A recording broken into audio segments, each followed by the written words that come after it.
Good afternoon and welcome. I am Uyai Emem coming to you live from Uyo, the capital city of Akwa Ibom State, Nigeria. This is Spotlight Africa. Today on Spotlight Africa, Kenyan president apologizes to Tanzania over deportation row.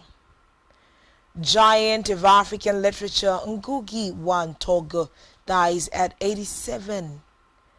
South Africa offers to buy LNG in trade deal proposal to the United States. Haiti health officials meet to discuss shortage of HIV/AIDS medication. Plus, new cholera outbreak in Sudan kills 172 people in a week. These stories are all just ahead on Spotlight Africa. Stay with us.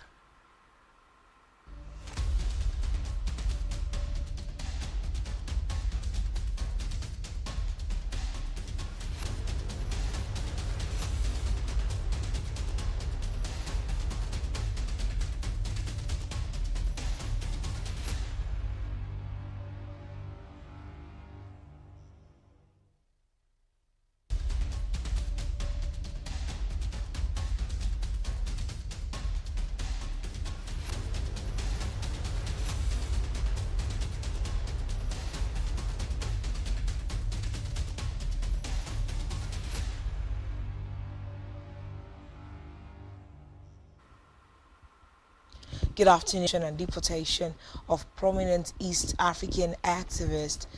Angry Tanzanian members of parliament on Monday accused Kenyans of cyberbullying and disrespecting Tanzanian sovereignty and meddling in domestic affairs. Speaking at a national prayer breakfast on Wednesday, Ruto appeared to be a Nobel-worthy writer, but also as a fierce proponent of literature written in native African languages. Ngugi was born James Togio Ngugi in 1938 when Kenya was under British colonial rule. He grew up in the town of Limuru among a large family of low-income agricultural workers. At Alliance, a boarding school run by British missionaries. In an interview, Ngugi recalled returning home from Alliance, thousands forced to live in detention camps during a crackdown on the Mau Mau, a movement of independence fighters. In the meantime, health officials and representatives from various organizations met in Haiti's capital, Port-au-Prince, on Monday to discuss the shortage of life-saving HIV/AIDS medication. Louis Giraud, member of the country's Transitional Presidential Council of Haiti, assured people that the scarcity would be resolved. Gilles said the finance ministry would study the use of state funds to restock hospitals and pharmacies. Haiti says it has enough HIV medication to last until the end of the year, but some hospitals and clinics caring for HIV and AIDS patients worry that medication will run out as early as July. The shortage is a result of aid cuts implemented by U.S. President Donald Trump's administration. At least 5 clinics, including one that served 2,500 patients, have been forced to close since the cuts. Monday's meeting came following protests last week by dozens of Haitians living with HIV who defied stigmas about the virus to publicly denounce the U.S. aid cuts. More than 150,000 people in Haiti have HIV or AIDS, although non-profits believe the number to be much higher. Experts say Haiti could see a surge in infections because medications are dwindling at a time when gang violence and poverty are surging. In another development, South Africa has offered to buy liquefied natural gas, LNG, from the United States in a trade deal proposal that would see the African nation become exempt from paying duties on vehicle exports to the United States in return. The proposal was announced in a statement by the Minister to the Presidency, Kuzumbunzo Nsavadi. According to the statement, South Africa will import 75 to 100 petajoules per annum for 10 years of LNG gas from the U.S., which will unlock approximately $900 million to $1.2 billion in trade per annum and $9 billion to to 12, I beg your pardon, billion dollars for 10 years based on applicable price. Reports say while the United States have so far not pronounced a decision on accepting or rejecting the deal, it could be a means for Pretoria to protect its struggling economy and to some extent repair relations with Washington, which are at their worst point in years.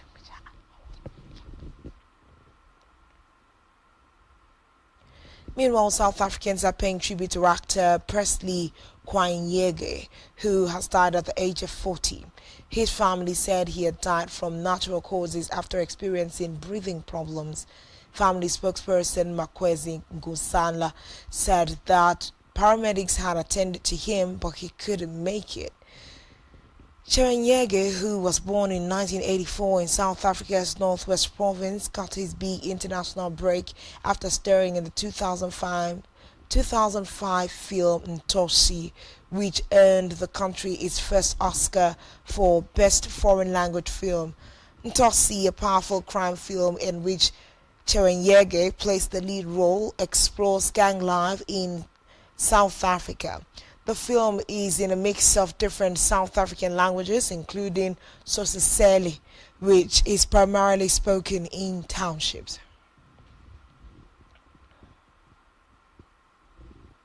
Meanwhile, a video clip of a laughing Jocelyn Smith, who was 6 years old when she went missing more than a year ago in South Africa, left most people in the courtroom sobbing. It was shown during a hearing in Saldanha Bay near Cape Town ahead of the sentencing of Jocelyn's mother, a drug addict who is believed to have sold her for money. Rachel Smith, also known as Kelly Smith, was convicted of kidnapping and trafficking her daughter earlier this month. The 35-year-old mother of three was found guilty along with her boyfriend Jacqueline Appelnys and their friend Stefano Van Ryn. Even the court interpreter could not hold back her tears as she translated the victim impact statements into English. A court official read out those statements first in Afrikaans, the language spoken by those in the impoverished Mid-Poles informal settlement of Saldanha Bay, where Jocelyn had lived. In their own words, Jocelyn's grandmother, the family friend who had wanted to adopt Jocelyn, and her teacher spoke of their pain and bewilderment about how she could have been sold by her mother. Elsewhere, a large elephant seal took a wrong turn and was seen galloping along a street in coastal town in South Africa early Tuesday, surprising residents and inspiring a rescue effort to get him back to sea. The 2-ton seal, which an animal welfare group said was a young male, was making his way through a suburb of Gordons Bay near Cape Town. Locals came out of houses and recorded videos. Police and local security company attempted to contain the seal by parking patrol cars around him. He rested his huge head on the hood of one car and half climbed over another before slipping free, crossing a road and carrying on up a sidewalk. The seal eventually stopped next to a shopping mall. Animal welfare officials worried he was too far from the ocean to find his way back and might become exhausted and dehydrated. They estimated he weighed around 2 tons. Elephant seals can grow to twice that size. Meanwhile, a team of marine wildlife specialists and a city veterinarian sedated the seal and guided him into an animal transport trailer to be returned to his natural habitat at a nearby bay. Away from that, the 13th international meeting of high-level security representatives from over 100 countries got underway in Moscow on Wednesday. On the sidelines of the summit, Russia's Security Council's Secretary Sergei Shoigu held bilateral talks with Bosnian Serb President Milorad Dodik, Iran's Supreme National Security Council Secretary Ali Kaba Ahmadian, and North Korea State Security Minister Ri Shang-dae. Speaking at the meeting with Ahmadiyyan, Shogu expressed hope that Iran would ratify a strategic partnership agreement with Russia soon. He also praised the relations between Russia and North Korea in a complex international situation. The Security Summit, which is being held on May 27th through to the 29th, is attended by 126 delegations from 104 countries that are members of BRICS, SCO, ASEAN, CIS, the League of Arab States, the African Union, the CSTO, and other international organizations.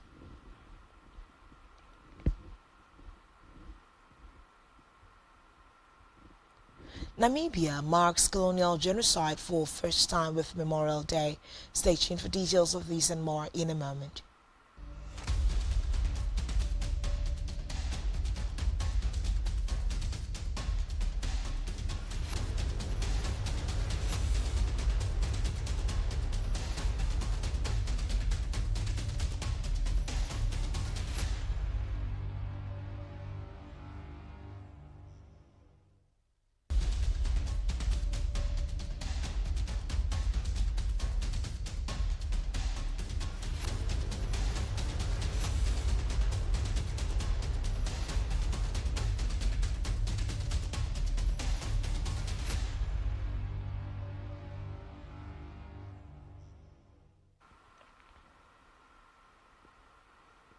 Welcome back and thanks for staying tuned. We'll bring you the rest of stories on Spotlight Africa. A new cholera outbreak in Sudan has reportedly killed 172 people and infected more than 2,500 over the past week. Most cases were reported in Sudan's capital Khartoum and its twin city of Omdurman, and was also detected in other provinces across the country. Newsmen report that Sudan's healthcare facilities are unable to cope with the surge of patients. According to Sudan coordinator for MSF, Joyce Baker, the cholera spike began in mid-May, with medical teams treating almost 2,000 suspected cholera cases in the past week alone. She called for a united response, including water sanitation and hygiene programs and more treatment facilities. Away from that, the African Development Bank, AFDB, has downgraded Africa's growth forecast for the next 2 years amid what it described as unprecedented global circumstances and systemic shifts in the trade policies of major economies. Significant aid cuts will also hit low-income countries on the continent, Tuesday's African Economic Outlook report warned. Overall, the bank is projecting growth of 3.9% for 2025 and 4% for 2026, a downgrade of 0.2 and 0.4 points respectively. Despite ongoing uncertainty, 21 African countries are still expected to see economic growth of more than 5% this year. Resilience the bank ascribes to effective domestic reforms, relative diversification, and improved macroeconomic management over the last decade.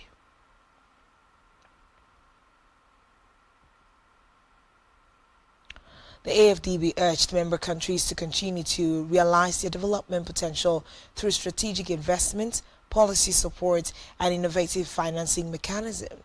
Institutions, governance, and the rule of law are vital to managing Africa's capital. The report concludes calling for transparent public finances, secure property rights, and predictable legal systems.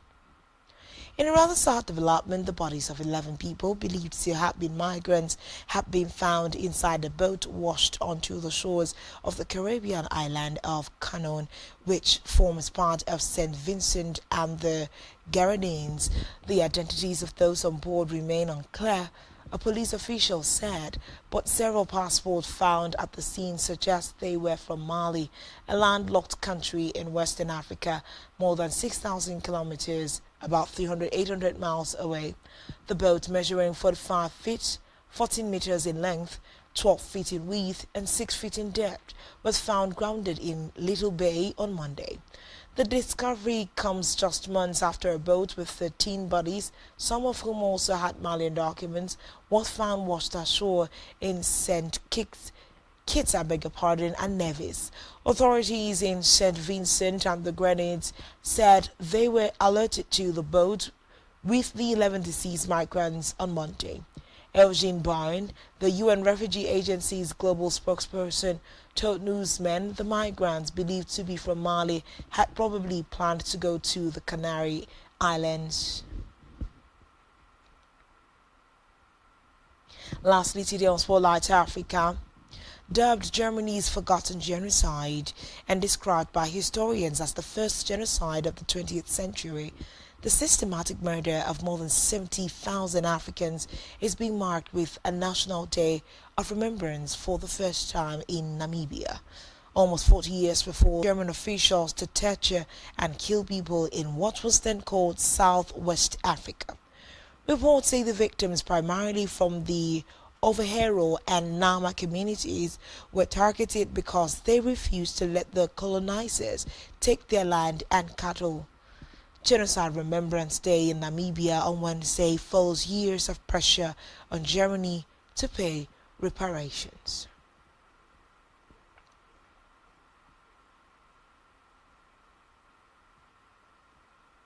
And these are all the stories we have for you today on Spotlight Africa, bringing you stories all around the continent. This has been put together by Spectrum Television. Do well to follow us on social media, subscribe to our YouTube channel, all of which you can find on our website, spectrumtvlive.ng. I am Uyai MM. Thanks for watching.